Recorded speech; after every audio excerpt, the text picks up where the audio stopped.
somewhat somber edition of the friendliest segment in all of sports. Quick reminder on how the segment works. It's not a power ranking, okay? It's a rich tapestry of precedent, performance, and expectations tiered on a small mound that is popular with animatronic butterflies. It's named after LeBron, and it's called King of the Hill. Why is it a somber edition? Yeah. I don't want to talk about it. Why? Is it possibly because of some of these people who slid off the hill? Let's get these butterflies out of my face. And let's show you who is no longer on the hill, can we? I hope. There it is. Oh. Come on. Wow. I mean, listen. Great players. It's a lot of great players. I mean, also, some not great players, but, they were decent contributors on playoff teams. But a lot of nuggets. I guess that's why Wild's is so sad. It's a lot of these graphics were like, oh, don't worry, we'll be able to keep that one forever. And we were guaranteed that the Nuggets would be on the hill for the entirety of the postseason because no one was beating them in the 7-game series. I don't know if you guys have heard. Turns out the second team they played beat them in the 7-game series. They went 1 for 2. All right, bottom of the hill. All right, this is the type of hill it's going to be, guys, at the bottom. I mean, there's only, it's all right. Here's the deal. We have 21 spots available on the hill. And there's really only going to be 24 guys that play serious roles in these maybe 28 guys if each team plays 6 or 7 guys consistently. So these guys are key role players on the final 4 teams. Now, Drew Holiday, Colin did his, Fugazi King of the Hill earlier, herd hierarchy or something, and had Drew Holiday in at 10th. I understand the pedigree, but Drew, even at the end of his time in Milwaukee, struggled a bit come the postseason. And so seeing him match up against Halliburton will be fun to watch. Seeing what Nembhard has to do defensively against the Celtics guards will be fun if McConnell can keep it going. And then a couple of Mavs big men. All right, 5th row. To me, these are X-factor players, particularly on the Western Conference side of the bracket. Will P.J. Washington be able to keep up anything close to the level of play he had in round 2, which was, if we're being honest, a little over his skis to who he's been for his career? And then we saw how important Conley was. The one game, he misses a game. It was, we thought, maybe the swing game of the series. The Nuggets take control of the series. Turns out that's the last game they'll win all year. And then Naz Reid, of course, I thought was extraordinary defensively in the semifinals. All right, next row, top 10 guys. Jaylen Brown drops, not because of his own play, but just because some other guys jumped ahead of him. Rudy Gobert, what is going to be the approach? And now we did see him have an impact against the Suns in round 1 that stylistically might play similar to what the Mavs do, but we'll see. Jaden McDaniels has his work cut out for him in guarding Luka, and how is he going to be able to deal with that?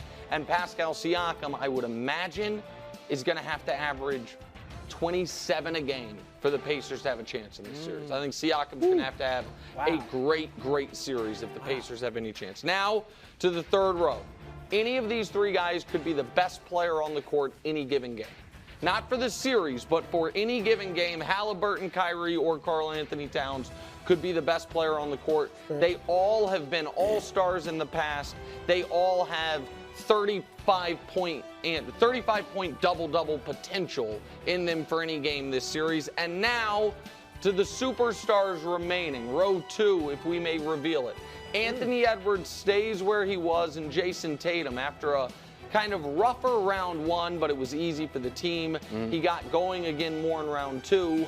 And now, as we've discussed, I think it is incumbent upon him to be excellent in this round, not because they can't win without it, but so he is rolling going in to the finals. And then the top of the hill, the best player remaining in the postseason, and a guy who is 8 wins away from some people claiming he's the best player in the world. I'm not saying I will necessarily be one of those people, but if Luka wins this title, maybe that title is vacant, the best player in the world. Maybe he is certainly he's in the discussion, and maybe it's his. We'll see. He is the player of everyone left that I trust the most. He is the player of everyone left that has, in my opinion, the best individual postseason resume. He certainly has the most playoff experience of anyone outside of the Boston Celtics, and he is right now, and I think going to be for the remainder of the postseason, the king of the hill. Drew?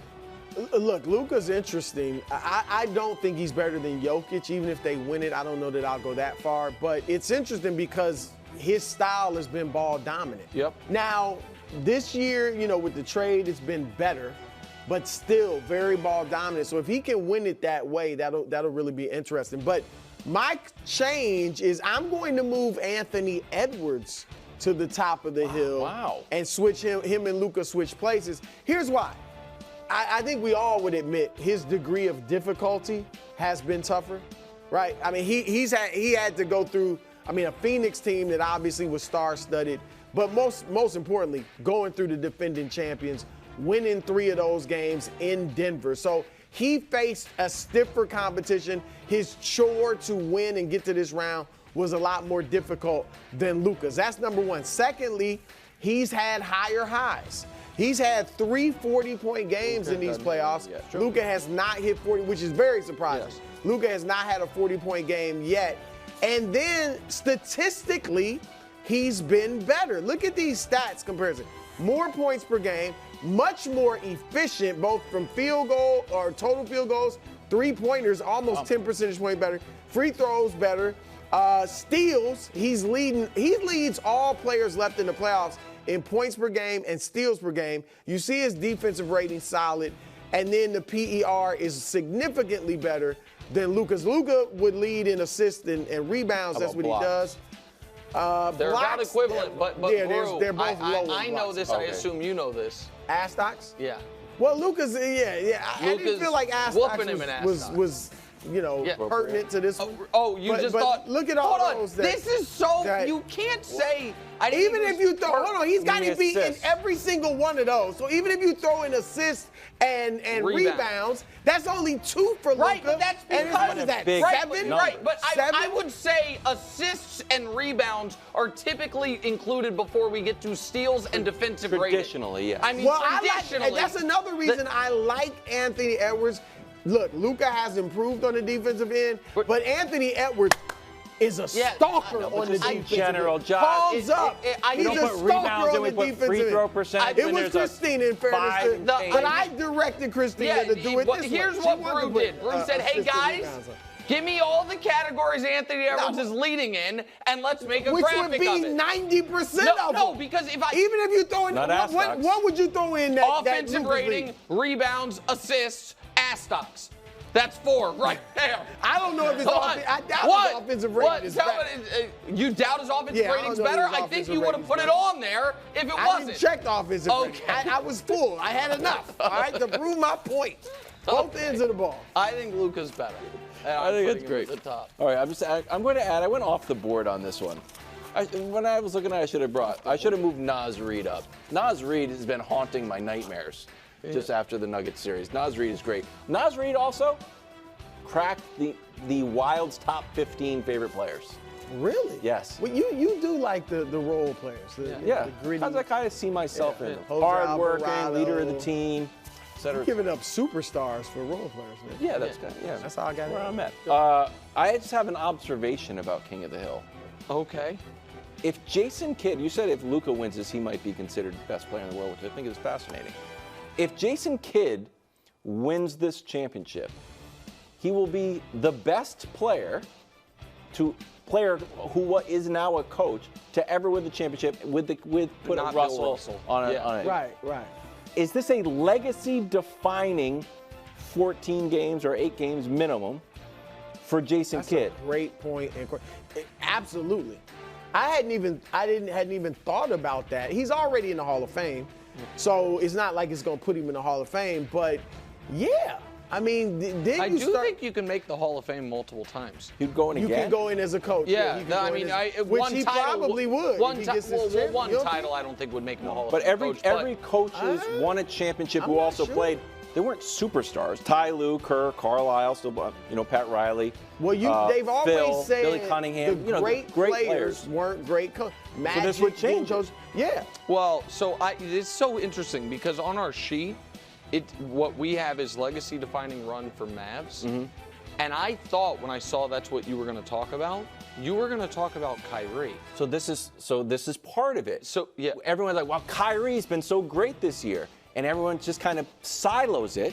Kyrie growing up in New Jersey, loved Jason Kidd. And I think it speaks to a certain type of superstar who needs to be coached by a fellow superstar. Well, Nash, he has Steve Nash. Yeah, and Steve Nash ain't Jason. I mean, I won MVPs, I get it, but Steve Nash, not but Jason it's Kidd. also here's the other thing. I think and Kyrie didn't look up to Steve Nash. That's the part of it. I I'll think give the you that. generation gap helps Jason Kidd because Kyrie is more of an elder statesman. Kyrie was a kid. Exactly, that's what I mean. I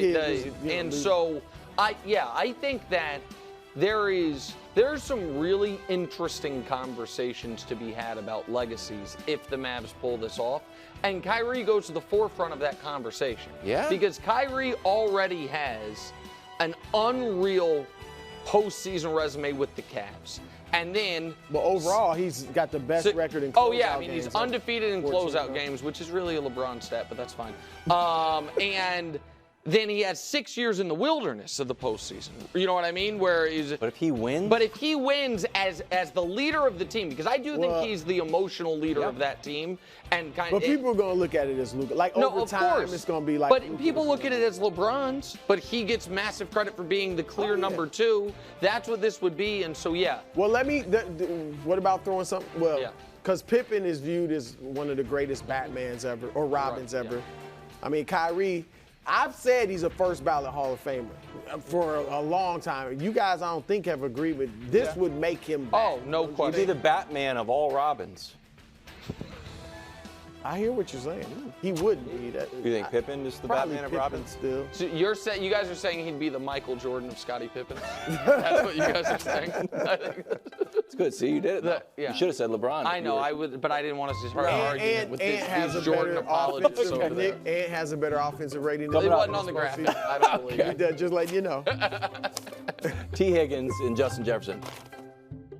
Thanks for watching. Subscribe here to get more from the show and to check out clips from other shows on FS1.